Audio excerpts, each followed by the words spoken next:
We're all apprentices in a craft in which none of us will ever become a master.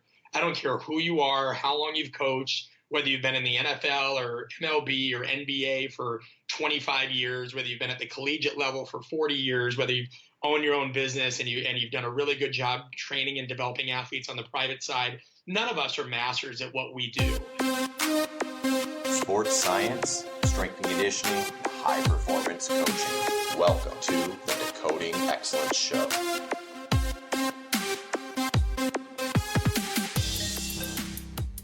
Today's episode is brought to you by Vald Performance, the makers of the NordBord. If you haven't checked out the website yet, I highly suggest you head over there now.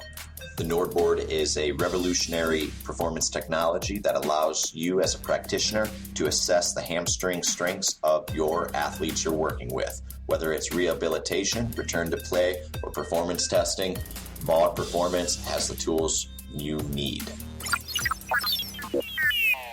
Today on the show, I talk with author and coach Brett Bartholomew.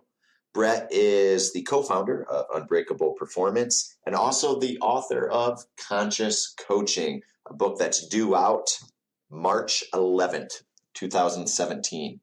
In the show today, we discuss everything from buy-in, influence, communication, human behavior, emotional intelligence. We get into discussing what the four components of what it takes to be a conscious coach. We dive into the ideal of how to improve your buy-in, just the basics of social intelligence, and how to develop relationships and how that's built with time.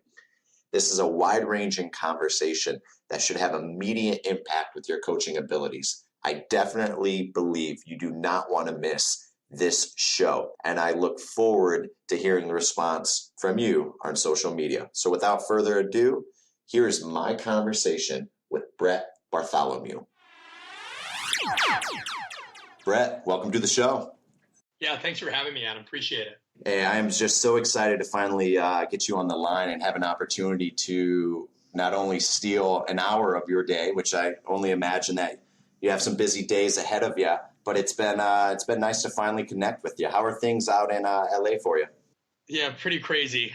No, absolutely great to connect. LA is LA, as you can imagine. LA is it's a fantastic town. There's a litany of athletes out here and also unique opportunities that always present themselves. But that also comes with a unique amount of obstacles, right? So the idea of, again, just drawn from my past experience in the team setting where you have relatively clean scheduling and you can do some different things out here. To survive in California and especially LA, you have to be adaptable. You know, whether you're running a 6 a.m. group, a 9 a.m. group, I've learned that you basically have to kind of put it in bed, so to speak, a 30-minute leeway window because of you never know what the traffic's going to be. You never know if there's a movie filming. You kind of never really know what's going on out here in terms of until it's already happened. So LA is fun. It keeps you on your toes, and the weather's always good, so you can't complain about that. Especially going from Phoenix, which is good weather by all accounts, but you know, a Midwest guy, I only imagine you're getting away from the negative 10-degree winters at this point that we've sort of survived through over the last couple months here in Kansas. Yeah, but it's funny, right? Like as a Midwest guy also, right? The weather's never enough to keep me in one place. I've lived in places, I mean, this is my 9th state, and I'm fine coaching in the snow. I'm fine coaching in the sun, what have you. It just happens to be nice that, you know, when you do have to do some field work or anything like that, it's never a negative thing to feel the sun on your skin and know that you're actually getting your own vitamin D allotment, especially because us as coaches can spend so much time in the weight room in the facility that you see everybody else come in from outside. Everybody else spend a good amount of time outside. And in Phoenix, you know, we'd coach pretty much any group that you coach, you spend a good amount out there because that was a big part of the facility. It was ingrained. Whereas out here, oftentimes I have to split up my days from the field work days, the strength training days, and what we do just because of location issues. So it's not every day I get to go outside and coach on the turf. I may hit that three or 4 days one week, and then the next week we may only be able to get out there 3 because you also have to deal with local facilities out here or high schools. For example, one of the schools I do a lot of our speed and agility training and what have you, it's a high school, right? And it's perfect facility, but there's certain times a day that you can get on the field unless you want to pay the school just a a boatload of money, right? So you have to get creative with a lot of your strategies with integration, but you make it work. Adaptability is probably the key to anyone as far as from a strength conditioning perspective, especially as schedules change so often. The reason I wanted to have you on is because you're up to a couple different things, and we're going to get into the neck of it and start talking a little bit about maybe some of the changes from going from Phoenix to LA and what your role and what you're doing with Unbreakable out there. But for those that are, maybe this is the first podcast that they're listening to, or they're a 18-year-old high schooler that's interested in strength conditioning and just started getting into it. I'd love to hear, in your own words, kind of your background. Tell the story that is Brett Bartholomew. Yeah, sure. So my background started really on with Athletes Performance after I had graduated from college. So initially I got my undergraduate degree in kinesiology at Kansas State. I grew up in Nebraska, so strength and conditioning was always a very strong interest of mine. I just really never knew how to get into it. I remember asking my advisor how I could start training athletes when I was a freshman. And the irony is, at the time, he told me about this thing that was becoming really popular and poised to blow up in the future and that I should get into, called CrossFit. And I remember I'm like, well, that's not really my style, and I looked into it as a freshman in college, and it just didn't seem like anything that was along the lines what I wanted to do. But he was a well-meaning guy and just probably wasn't aware of the volunteer opportunities that existed that we know are a part of strength and conditioning, and neither was I. So it wasn't really until my junior or senior year that I found out about companies like Athletes Performance or internships at different universities, because I just never really had any friends in the field or had gone that route. So after college, I moved to Pensacola, Florida, down at the Andrews Institute, and did an internship there working with pro athletes, high school athletes, military. You'd get a lot of folks that came over from the Andrews Institute that were looking for reintegration back into performance training after surgery or after being essentially put back together.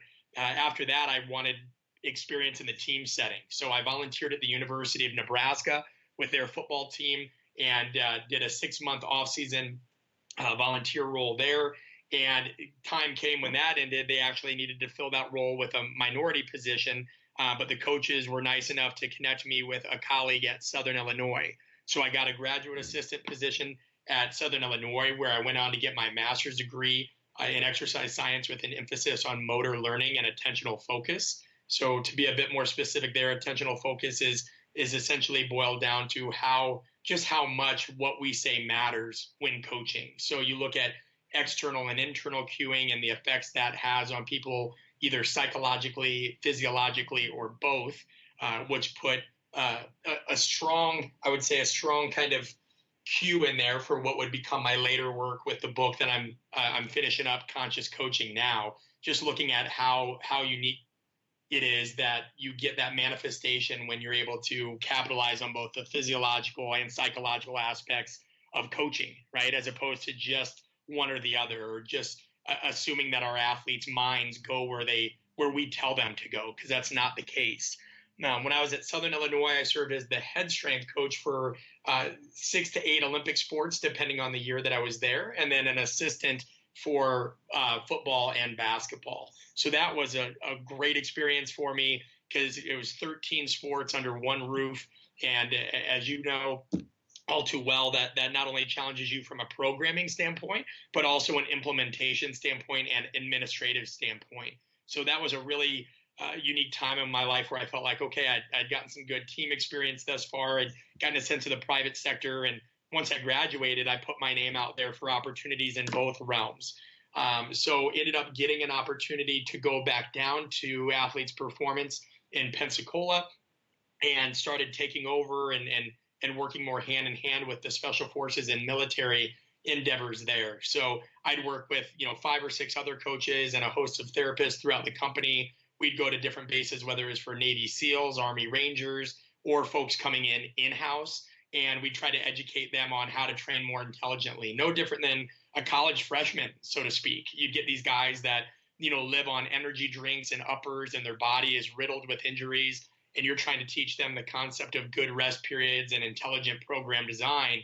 And all they want to do is go, go, go, go, go, right? Their bodies are riddled not only from war, but from methods such as CrossFit and other things that match the intensity of their mindset and their job. So that was really interesting because, at the time I was 24, 25, and I'm having to look at Navy SEALs in the eye and tell them, hey, I know these workouts seem hard, but they're not as strategic as you'd think. And, no offense to CrossFit, but for military servicemen and women, it's not the best option when they have to, be prepared at all times for deployment or any number of tasks to not know where their body's physiological state is. And I'm having to try to tell these guys, slow down, foam roll, understand the importance of recovery, sleep. And I'll never forget the first time that a guy raised his hand and he goes, hey, kid, what you're saying is nice and all, but keep in mind that we run towards bullets, not away from them. And it became really clear to me that I had to speak in a different language in order to get these guys to care about this message and to care about understanding the importance of good training. And that ended up serving me well as I eventually moved on to the Phoenix location at API, where I'd spearhead the pro sports side of things, specifically football, and then as a lead coach with the Major League Baseball side as well. So didn't really do the combine piece. That's admittedly not a huge passion of mine. I'm a sucker for longer term programming, and I think maybe a little bit of my Midwest mindset is I like developing longer term relationships with guys. So not to take anything away from anybody that does do combine work or what have you, it just wasn't my cup of tea. So I worked primarily with NFL veterans that were in the off season. And so they'd come in anywhere from late January or early February and start phase 1 of their off-season programming. Eventually, that would lead to phase 2, which was OTA prep, where it would be my primary goal to intensify the programming, get them more calloused, so to speak, from a physiological standpoint to send back to their team strength coaches at a higher state of preparation, especially because of all the limitations the CBA has. And then, a good percentage of them would come back, or a different crop entirely would come back in July for training camp preparation. So bit of a misnomer that coaches in the private sector don't program for more than 2 or 3 weeks, as that would oftentimes be anywhere from a 12 to 16 week process and beyond if they were free agents. When we'd work with free agents, I'd end up coaching guys and writing programs for an entire 12-month cycle. And these guys would basically have to be prepared at any time. You'd have to make sure and use a wide variety of modalities so that, one, you kept them at, I'm not going to use the word peak, but at a high level of physical preparation, but that if they got a call on a Monday from a team to go try out, they weren't gassed. And that was valuable in its own right too, right? Because all the discussions you have about which periodization model's best, what are you doing for monitoring, all these pieces, it taught me that I had to get out of my bias real quick, whatever model periodization I was following at the time, which was, at the time was just, plain old simple linear periodization, because, elite athletes doesn't mean that they're elite trainees, but I had to use concepts of modified conjugate, undulating. I mean, all these things are the same thing. I had to use concepts of APRE. I had to use all these different modalities because I didn't have clean situations where guys were just getting ready for this time of year, unless it was with an MMA fighter that I was working with and we knew specifically when fight night was. But to that standpoint, and sorry to be verbose here, to that standpoint, you wouldn't even have control over their program in entirety there due to the fact that their fight team would alter the schedule. And that's something I actually worked on a chapter that's finishing up with Greg Hoff and Lachlan James on this right now about the realities of training mixed martial arts athletes, where a lot of people will say, yeah, here's an 8 to 12 week program. That doesn't work in fighting. And that doesn't work in more sports than most people care to admit, because you just have too many variables, too many adjustments. And the best programs, I learned this as a graduate assistant, I'd lay everything out as cleanly as I could in Excel, only to find out that I'd have to scratch a good percentage of it out with pen and start again. And I used to think that was a failure on my part if I didn't consider every variable. And then what you realize is, no, the best coaches always adapt. But that is kind of a background not only of kind of experiential type things in those realms, but also I think what really contributed to my mindset today, my absolute disdain for absolutist type nomenclature, statements, people that kind of get on the high horse about what's wrong or what's right. I think the more absolutist terms or the more contentious people try to make things, the more they really kind of just are hiding or masking insecurities or trying to gain a following of silent supporters that are kind of angry at the world. There's a number of different things you touched on this that I just want to revisit. And I think the nature of this show is to explore the coach that's behind the whistle. And there's no one else that I think does what you do as good as you. And I know you're probably too humble to admit it, but the reason I wanted to have you on is I think it parallels very close to maybe a labor of love that you've been doing and a project that you've been working on that kind of rings true and speaks to my heart here. And that is the book, the project, Conscious Coaching, what you've been working on for 3 years. And I just want to dive into this because I think this is something that isn't explored nearly enough in collegiate, professional, high school strength and conditioning, and frankly, many other areas. It's very tactical, technical, X's and O's. And I don't think we get to the heart of communication and just listening to your background at SIU and your major, attentional focus, and maybe the genesis for your passion and your drive to improve communication and human behavior. I'd love to hear from you as we sort of dive down this rabbit hole for the next 20, 30 minutes or so.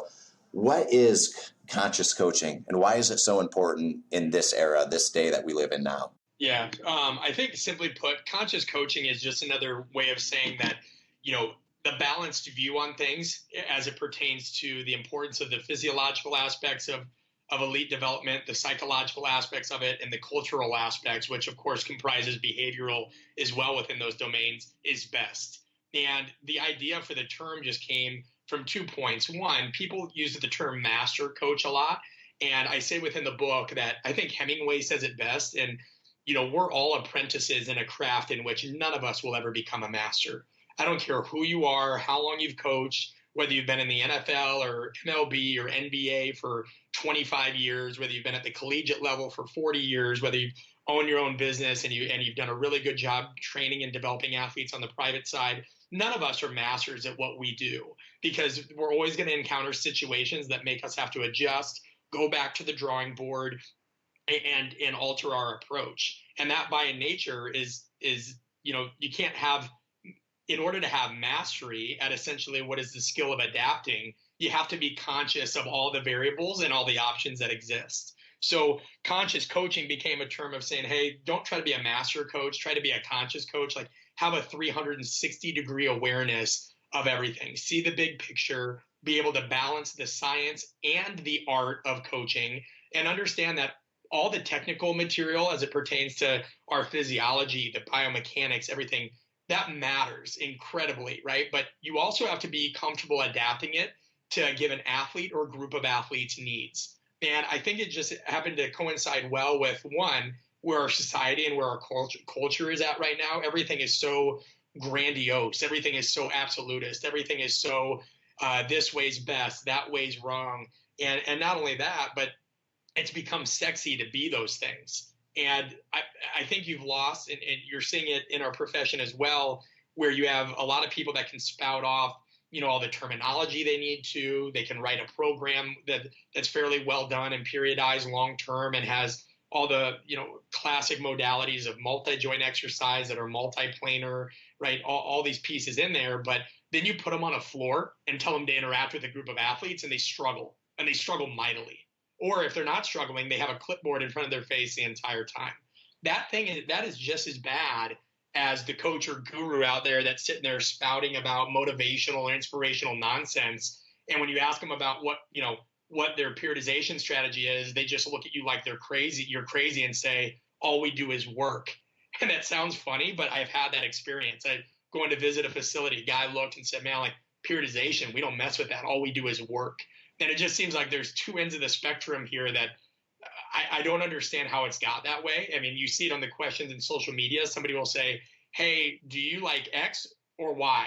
And I'm like, well, both. It depends, right? Like what research do you suggest I should read to learn more about the nuances of agility, right? Or tissue tolerance, or, if I want to do velocity-based training, what's best? Well, I can't just give you one article and then you're going to go know everything you can. You've got to implement it. you've got to talk to your athletes about it. You've got to do it yourself on your own training. But I think we just have people, Adam, and probably to consolidate this, I say it's an issue between exposure and experience. Exposure comes down to subjecting yourself to an influencing event, right? So studying something, observing something, whereas experience is direct participation with an influencing event. So that's leading, directing, managing, actually interacting, like being within that. And right now, the world of coaching has an exposure issue more than we have an experience issue. That's probably how I could consolidate that. As I was browsing through your website and I was kind of researching some topics related to this book, you touched on it already. You talked about influence. You've talked about the need for better communication.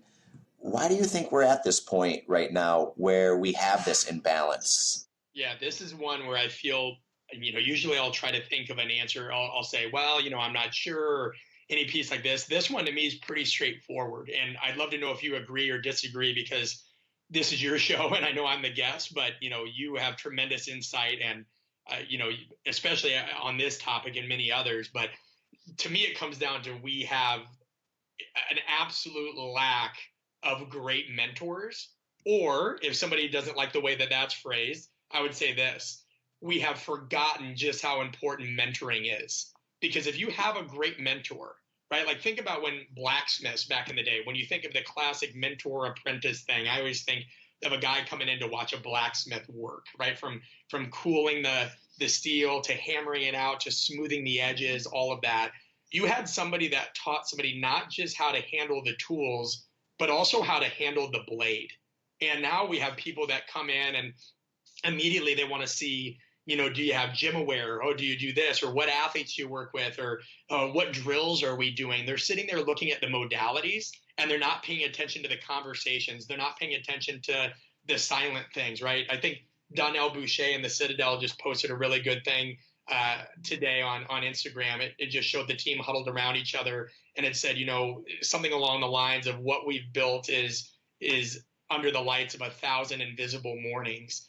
And the equivalent of invisible mornings is those invisible interactions, or what becomes an invisible action to a lot of these young coaches, where they're just watching the training, they're not watching the coaching. I'll say that again. They're just watching the training, they're not watching the coaching. And that's where it starts to become an issue, because they think that the magic is in they think the magic is in the served dish as opposed to the recipe. And that becomes dangerous. So I think we need to have, better mentors. And I don't think that's a matter of, hey, more certifications or more of this. Nobody's focusing on coach development. And that's a project that I'm working on right now. Like when I get spare time, is I know that people can go to clinics and workshops, and thank God for these things, by the way, because they contributed to my development. People can go to all these courses and clinics and workshops where they can learn more about, the X's and O's of what we do. But how many talks or lectures do you actually see people give on how to develop as a coach, how to be a better communicator, how to be better at all these pieces? And I'm not talking about those talks where people just shout out quotes, right? Or the ones that say, hey, sit and talk with your athletes, and these warm and fuzzy kind of pieces. I'm talking about literally the science of how to break down relationships and what they could do. And that was a big purpose of how this book was constructed. The skeleton of the book is meant to give people a roadmap. So if you look at chapter one, and I'll release a table of contents later, either this week or next, depending when this is released. But chapter 1 is what I call maps and meanings. And that is just re-identifying certain key terms. Why the term conscious coaching? The idea of a coaching compass and how that can lead us back down a better path of coach development, not just technical, tactical development. Chapter 2 is called Know Thyself to Know Thy Athletes. And that is just about how you get a lot of these coaches that come in and want to regurgitate science, but the reality is they don't even know their own coaching identity. And some of these people may not even know themselves as individuals in general. They don't know why did they get into this? How do they think they're going to go about spreading this message or really developing athletes aside from just the physical aspect?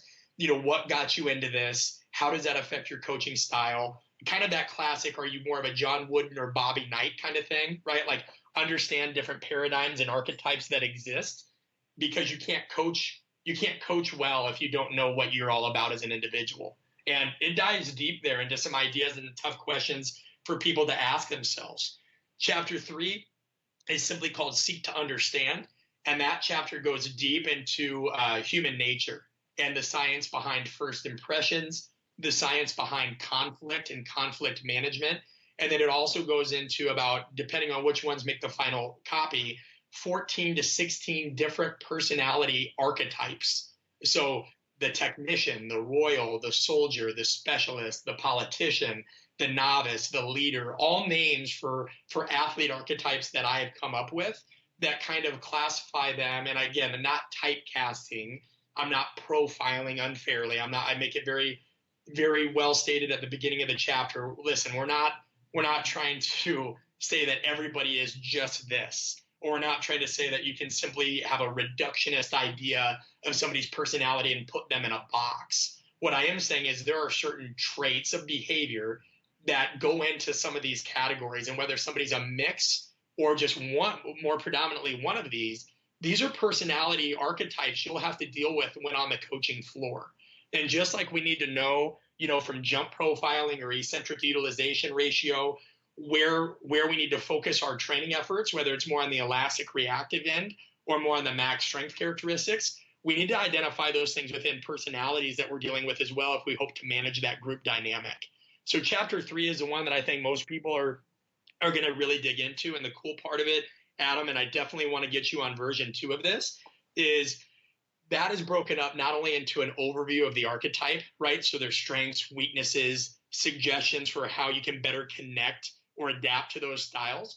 But I've also brought in 15 coaches, or in some instances, even a therapist from around the world, people like Dave Paloka from the Miami Dolphins, people like David Joyce, people like Ron McKeefrey, Barry Solon, coaches from all different avenues that have worked with a variety of populations, that they all got to pick one archetype, and they've told a story firsthand about how they interacted with that individual, so that coaches reading this can say, okay, here are some suggestions from Brett, here's key identifiers, but what do I do, right? And then there's always that person that's like, well, that's not really applicable. Well, not to get defensive, but good luck telling 15 coaches that are at pretty high level places in their career and have dealt with a lot of stuff that this stuff isn't real, 1, or applicable, 2, or let's just say important, 3, because if you think you're just going to go out there and spout your nonsense of saying, hey guys, we're working up to 90% of our 1RM today, make sure to do,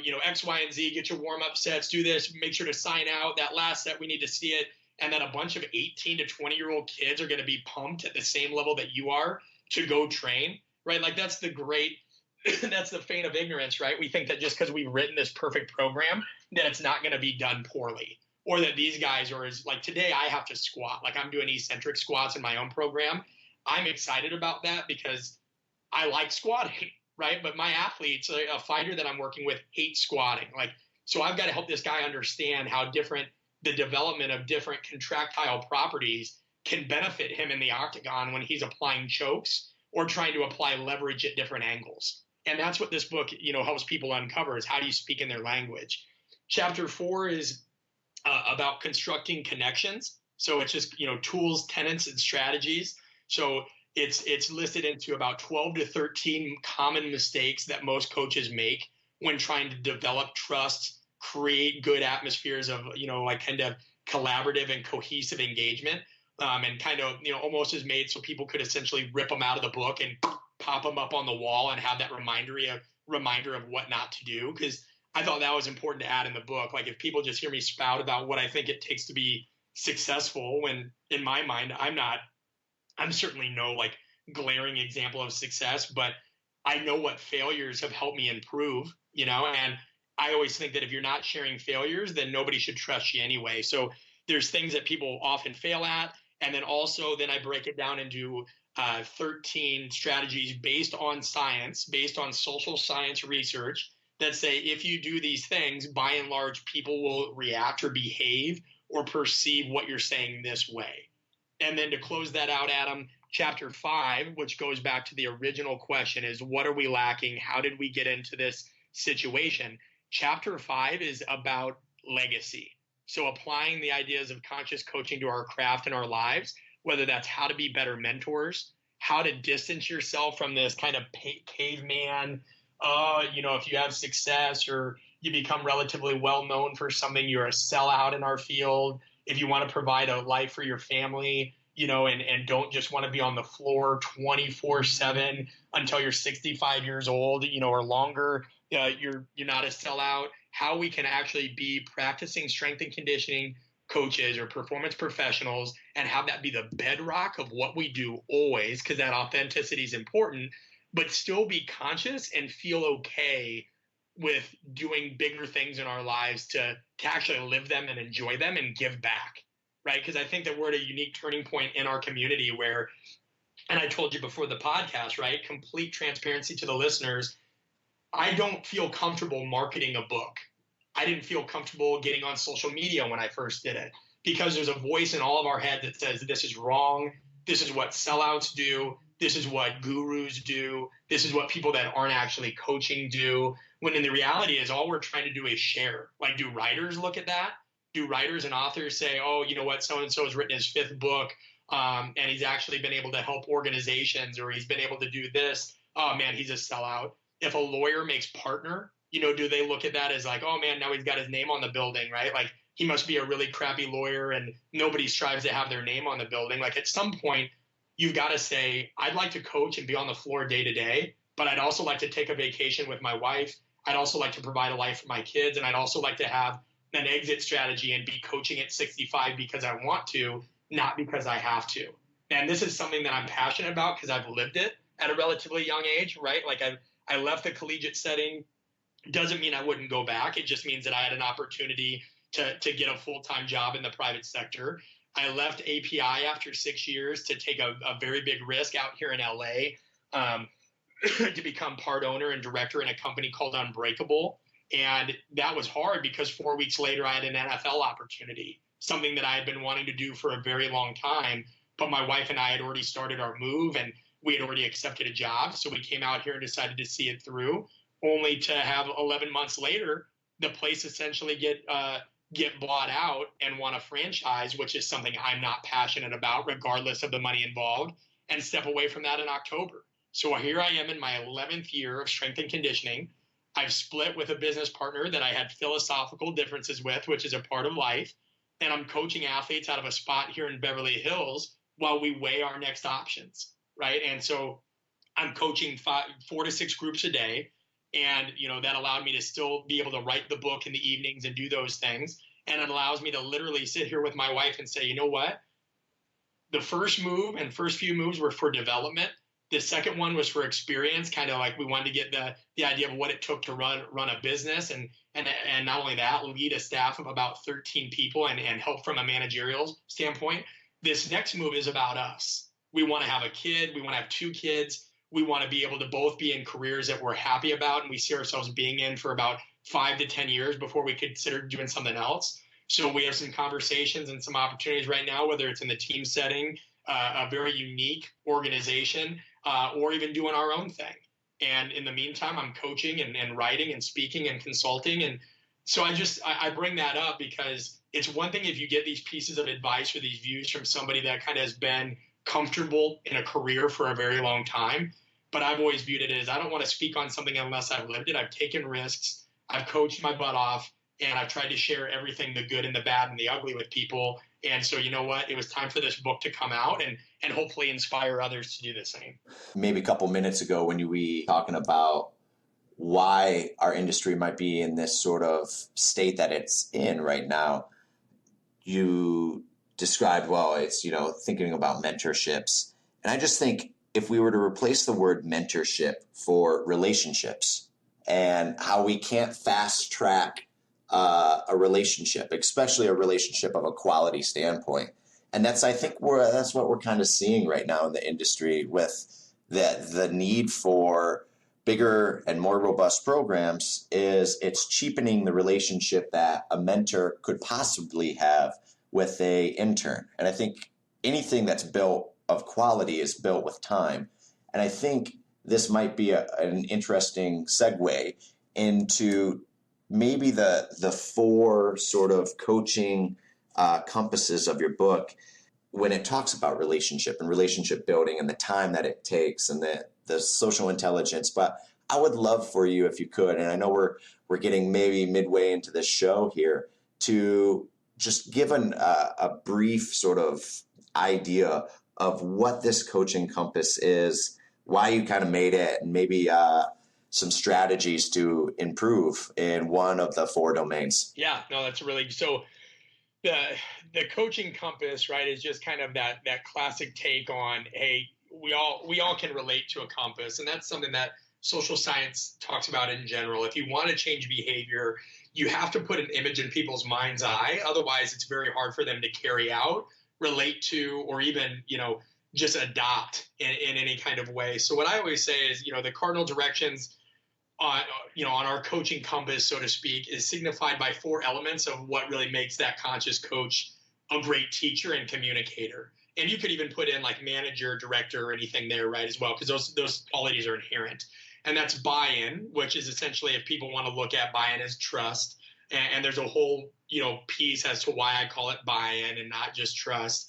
Relationships, social intelligence, and time. So those replace those cardinal directions, right? And so buy-in came from the idea that, if you ask any coach at any level of sport or anybody in business about, key determinants of success when they first begin working with a group of athletes or individuals, within 5 minutes, you're going to get the term buy-in mentioned. And if not buy-in, trust. They're interchangeable. And that wasn't my attempt to market some kind of Franken term and say, isn't this cute that I'm calling trust buy-in? I use it because it's a term that we're really all just going to keep using, right? You're not going to, no matter how you feel about that term and how salesy the term sounds, right? Because a lot of people think, oh, I'm trying to get buy-in, I'm trying to sell somebody something. Well, Dan Pink talks about that in his book, To Sell is Human. He says, we're all involved in non-sales selling. I don't care who you are. You are all trying to get somebody to understand and adopt an idea. It doesn't matter that you're trying to sell those things to somebody. What matters is, what's the context behind them, right? Like, are they actually going to give them value, or are you being snarky, right? Are you or how are you going about doing it? So, terms aside, basically being able to develop buy-in is something that is definitely at the forefront of what we do. And I'm going to list these out, and then I'll go talk about, strategies for them, because that's essentially what the book is about. It's about all these strategies. Relationships, I mean, that term, right, like an operational definition, so to speak, that includes the interdependence of two individuals or more working together to achieve common goals and a level of understanding between them, right? And there's tons of references within the book so people can read about these things. These aren't my definitions. That one in particular is by three researchers, Knowles, and then I usually mispronounce this, Shanmugam and Lorimer, in a 2015 book that they did, and that's referenced. So people will hopefully have a wide range of resources to look at. So, I look at that in the sporting realm, or in our world, relationships is best described as kind of a social vehicle, right, for performance success. If my athletes or the people that we're working with don't really care or feel like I care about them, then they're not going to trust me. So you already see the integration there, and the importance of buy-in in relationships is the two are inextricably linked, whether you do them well or whether you don't. And, I remember having a coach that I worked with at one point in time, brilliant coach, right? Like, a lot of times if I feel like I'm losing my mind from a programming standpoint, I go back and read some of the programs he put together and study them. And it puts me right back on track of where I need to be, because he knew the X's and O's very, very well. And it's humbling to go back and review some of his programs. But he sucked at talking to guys, right? Only the weight room guys loved him. He couldn't relate to skill position players. He couldn't relate to anybody that wasn't deeply passionate about lifting heavy and hard. And more importantly, he didn't care to. He didn't really work to try to get them to understand why those things were important. It was just, you don't like lifting heavy, you're soft. So you saw all these great programs. I'm not going to say they went to waste, right? Like, they still helped the guys, but they weren't realized. The adaptations weren't realized to the height of maybe what they could have been, because guys knew that. They knew that at the end of the day, and pardon my language, that he didn't give a shit about it. And that's no different, whether it's a business proposition or anything. So, when you look at evolutionary psychology, that idea of us collaborating and cooperating is what helped elevate us to the top of the food chain, right? If one person or tribe made a big kill, they'd share it with others within that tribe, because in the future, they might depend on others to share their food with them. So collaboration is literally a point of survival in what we do, and that's based upon relationships. And, if you follow sport culture, that hasn't changed much. Despite not having to go any farther than the nearest Costco for a supersized surplus of food, the success of an individual or coach-athlete relationship in teams, and even governing bodies that regulate them, are largely dependent on relationships. And so I give a whole framework. It's what's called the 3+1C framework, that's written about in depth in a text that I use in the appendix of the book, that kind of show how these things are manifested and developed in many different capacities. Social intelligence is probably my favorite term of the three.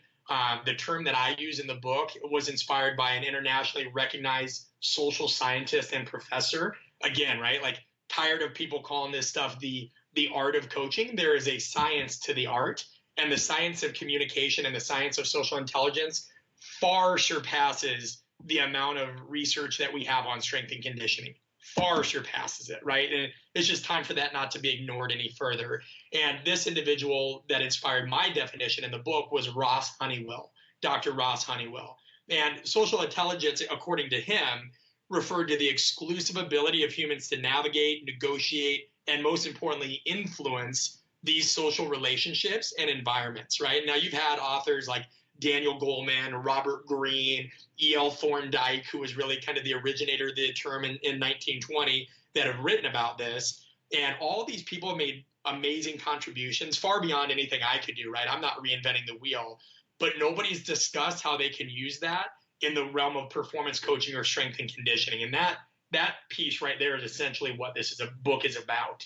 People have written on this stuff, no doubt, but nobody's written from a performance coaching or strength and conditioning, whatever term you want to use. Nobody's written on it in that capacity. You want a Soviet translated manual on plyometrics? We got it. You want something on cluster training? We got it. You want something that teaches you how to navigate these super complex power dynamics and hierarchies and social environments that we have?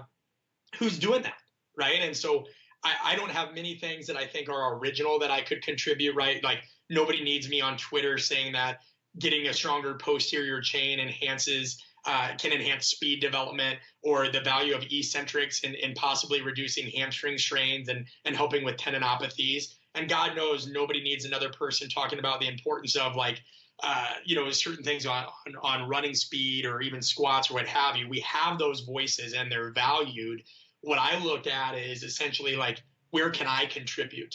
And admittedly, that comes at the risk of you getting pigeonholed in those things. I mean, I think if people follow me on these social networks like Instagram or Twitter and they look back, I've posted a litany of videos of me training my athletes. You go to my website, I put that front and center, so there's no question about the things that I believe in and there's no hiding.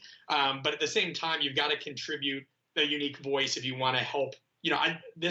This field saved my life, and so I want to make sure I give something unique to that. So social intelligence comes down to essentially people smarts and social agility. So like the ability to recognize how one social situation differs from another, whether you're talking to a sport coach, an athlete, whether that athlete's from East St. Louis or rural Iowa, and how to adjust our behavior to match those changing demands, right? So I've always believed that one of the most overlooked signs of true intelligence is somebody's ability to avoid getting hung up on minor or irrelevant points. Now, don't say that on Twitter, right? Because people will sit there and complain that people speak in abstract on social media, which is comedic in general, because you have 140 characters to say something profound, right? Like that lends itself to abstraction. So there's a whole, there's probably 7 to 15 different pages on things that reference social intelligence just out of the gate. Time to go into the next part of the coaching compass, and sorry to be long-winded here, Adam, but I don't want people to get, I don't want people to get brief responses. I want them to feel like they understand what this is about.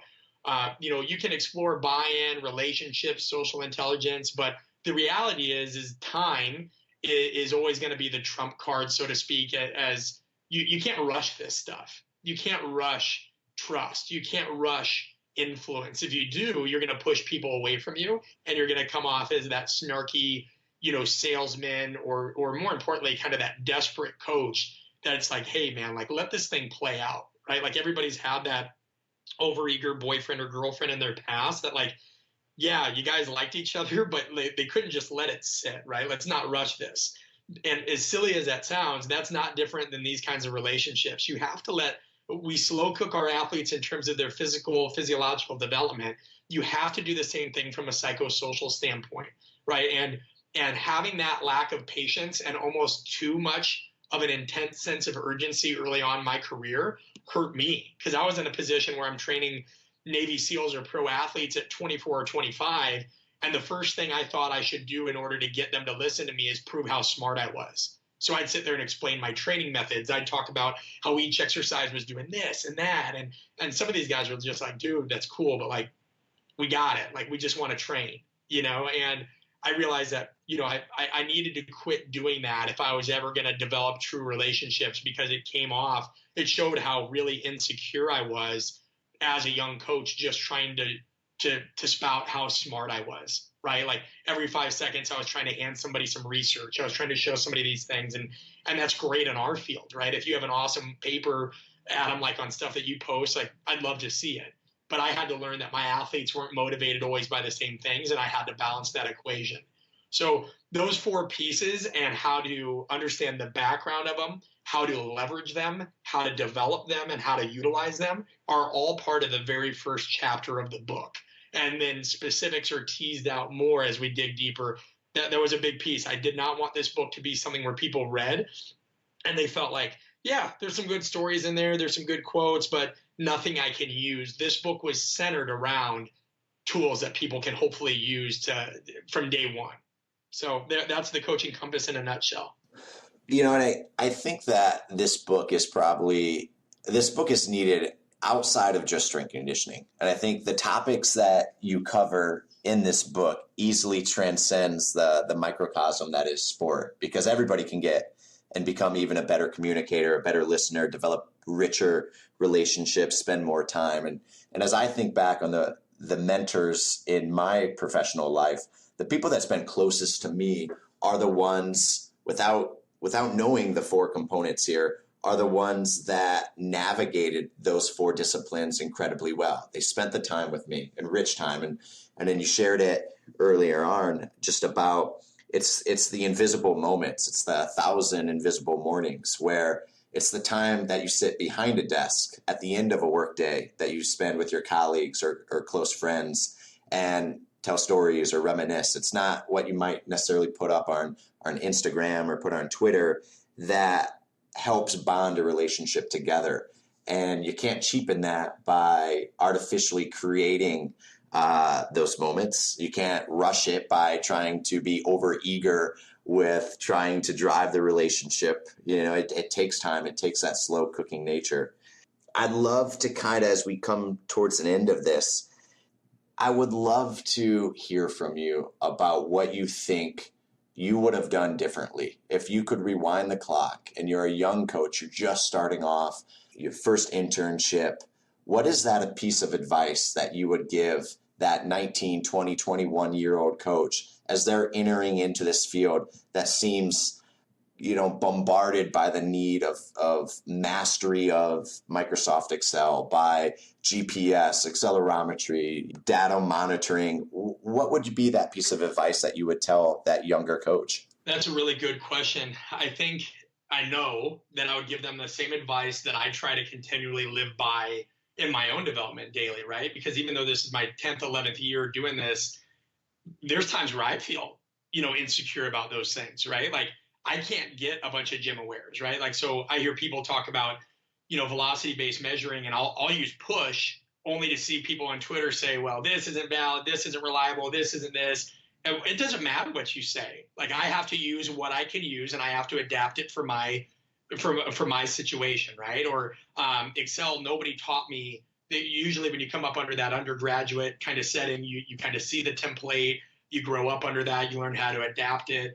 I had to create and adjust and refine and kind of learn Excel on my own. I admittedly didn't really have a mentor. I had situational mentors, people that taught me along the way what I did and what I didn't want to be, but I didn't grow up under anyone's system, despite my time at API and despite my time in the collegiate setting or what have you, that really just showed me the way universally, right? So I felt that pressure. I felt that pressure to constantly have to learn all the, man, how do you do a pivot table? Now I have to do this. Now I have to. So I'd say there's three things that essentially it comes down to, and you have to remember. One, more than a third of the noise out there, you just have to ignore.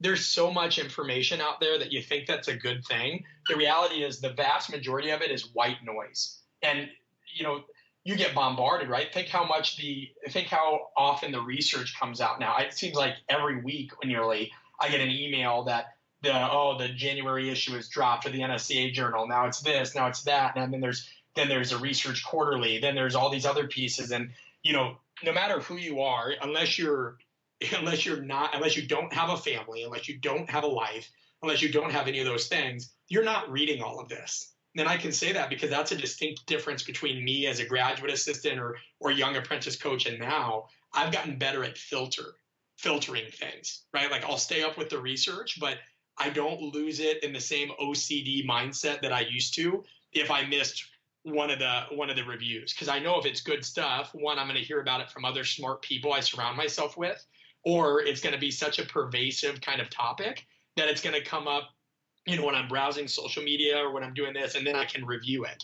So by nature, like I've become better at using my environment to help me filter out what's real, what's noise, what's flash in the pan, all that. So one, don't let your insecurities get the best of you. Everybody feels that, oh my God, am I still up to date kind of thing. And by and large, listen, no matter what comes out, the physiology of our body, we're going to learn more about it, no doubt, and you've got to stay on top of it. But there's not going to be any big paradigm shifting thing where we find out progressive overload, stressing the system, resting strategically, the proper, the benefits of good sleep as you espouse widely, Adam, and nutrition. By and large, those pillars are staying, right? So don't worry if you didn't hear about the most recent adaptation of floating periodization model that came out from, God knows what country or what blogger or what have you at this point in time. So one, ignore the noise. Two, be good to people. There are so many people that just based on where you work, or what school are you with, what pro team, who have you coached, what you've written, how many followers do you have? There are so many people that gauge the importance of a relationship based on that kind of stuff, as opposed to just true competence and somebody being a good person. And I promise you, if you step on somebody's toes now, or you try to act high and mighty, it will come back and bite you in the ass. It absolutely will. I've had people that threatened me in the past or did this and that ended up asking for jobs. I've had to rely on other relationships that I've built to vet whether a job was worth me taking or not, or if a young coach needed a reference, he had to reach out to people. If you are not good to people in this field, and if you are not humble in this field, you are going to get outcasted in some way, shape, or form or another. And it's sad. I mean, I've seen it to former interns of mine that have gone on to coach in the NBA or NFL, and immediately, they kind of get this big time persona. I was at Coaches Conference just recently in January, and was talking to a coach that had been having trouble finding. He was a young coach, and he hasn't been able to find a really steady job the past 2 years, despite having 2 master's degrees at CSCS, and is a very just good person. And I watched him talk to 2 coaches, in the collegiate setting, and they were sitting there chopping it up, and I was having a conversation with somebody else. And the minute those coaches asked him where he was coaching, and he told them a private facility and not, Alabama or not Southern Miss or not Nebraska, they were like, oh, cool. And that's that. That was the conversation, because apparently now this coach had nothing to offer them because he didn't have a logo behind it. Be good to people. It will come back and bite you if you're not. So the third one is that you just got to stick true to what your identity is. I think a lot of people can get caught up in trying to be this kind of, the radio. Strength and conditioning is, and strength and conditioning is like the radio now, right? Where people, every 5 seconds, they want something new, right? You talk about speed development. Okay, now they're sick of that. You talk about strength and conditioning or more strength power oriented stuff. All right, now they're sick of that. You talk about psychosocial stuff. Now they're sick of that. No matter what you talk about, somebody's going to criticize you because it's not the song they want to hear on the radio. And what you've got to learn is don't worry about that. Share the information that you find valuable. Share the information that you think you would have liked to have known back in the day, and hold true to your values. That's a Roy Disney quote that I have inscribed everywhere in my apartment, is when your values are clear to you, making decisions becomes easier. And your values should be one of patience. Your values should be one of trust. Your values should be one of relationships. And your values should be one of just knowing how to communicate and benefit those around you in an adaptable way. And the irony of that is those are the same values that comprise our coaching compass. And being a better coach and being a good person are synergistically and inextricably linked in every way imaginable. And people need to remember that first and foremost over everything else in what we do. Oh, I think that's timeless advice that any coach, any person should walk away from and start trying to apply today. Brett, man, I'm not going to take much more of your time because I think you've dropped enough knowledge bombs and shared enough of your wisdom and strategies and what you've learned over this labor of love over the last couple of years as you're writing this book. Your book, Conscious Coaching, comes out March 11th. If I was a CEO, I'm a teacher, I own my own business, whatever discipline, and I am browsing, let's say Amazon right now, and I come across your book, and you got 30 seconds to say, why should I click buy it now button at Amazon? What would you say to them? I'll do it in less than 10 seconds, because no matter what you do or what profession you're in, people are the ultimate performance variable. I love it. I'd leave it at that. And that's enough. That states clearly the mission behind the book and also establishes some intrigue as what the hell do you mean by that? But it's pretty simple, right? And it's not, in my opinion, it's not trite. It's something that's true. No matter what you're doing, no matter what data you have to suggest anything, any outcome, the reality is people are the ultimate performance variable. And if you don't understand them, you're not going to get the best benefits out of your business, out of your performance programming, out of your relationships, you name it. So that is that's it in a nutshell. Brett, I want to thank you for spending your time and sharing what is otherwise probably a busy next couple weeks of your life as you're trying to launch this thing and get this thing out there. Thanks so much for coming on today and sharing some of your wisdom and your path and what you found to be resonating moments in your life that set you up for the success that you have, man. Thank you so much. Thank you for everything you do, Adam. I appreciate it, man. You keep me sharp. Iron sharpens iron for sure. And in the multitude of voices out there, yours is always refreshing, valued, and just authentic. So thanks again for having me on. The pleasure is all mine, Brett. Thank you so much. And I look forward to touching base here soon. Yep, absolutely. Talk soon.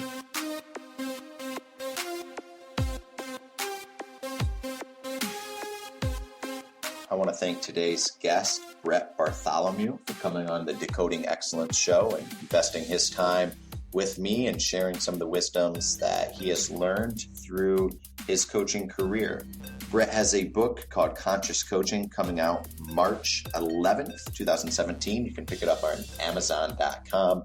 Brett is a good guy in this industry, and I absolutely believe he deserves to get the recognition he has received so far. I would encourage you, if you're interested in any of the topics covered throughout this show, to research his book and go out and purchase it. It's supporting a good cause, it's supporting a good man, and I cannot thank Brett enough for jumping on this show. You can find Brett on Twitter and Instagram at coach_BrettB, or his website, bartholomewstrength.com. And like always, this is an exploration of the intangibles, the tactics, the tools, the strategies, and techniques that goes into decoding excellence.